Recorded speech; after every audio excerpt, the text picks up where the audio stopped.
So Chelsea down 2-1 at the half. Honestly, the going forward, the attack doesn't look too bad. They're getting opportunities. PSG are so open.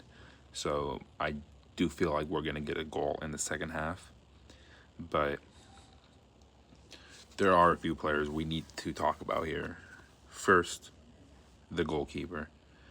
The amount of times he kept fucking around with the ball and misplacing passes, putting certain players in position where you already have two PSG players running on your back.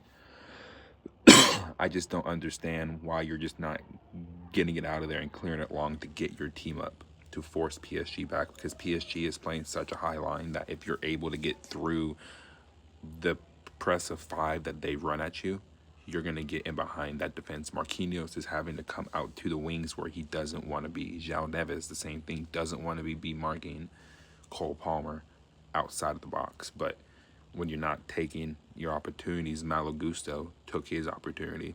Enzo Fernandez finds him making a run where Nuno Mendes is just walking back to his position. In the second half, they need to be more clinical when getting in behind. And Pedro Neto, this is what I'm going to say.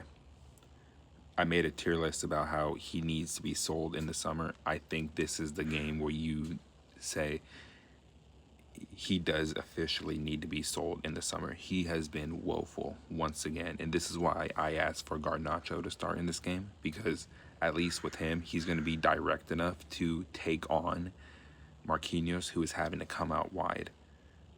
The one time that Pedro Neto did get into the box, what does he do? He blasts past Marquinhos, who doesn't have the legs anymore, right?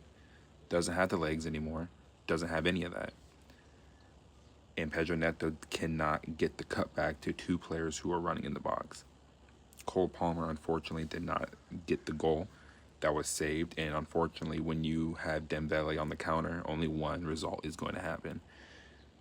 I do believe that we can do something in the second half, but it's just a matter of being clinical when you're given the opportunities. And the goalkeeper needs to be more decisive on the ball and clear his lines when they need to be cleared, rather than putting Reece James or Enzo or Caicedo or Cucurella or Malo Gusto in weird positions where they have to try to turn into three other players. Jorgensen needs to step it up, and Pedro Neto needs to be subbed off at the half immediately and bring in Garnacho on the left.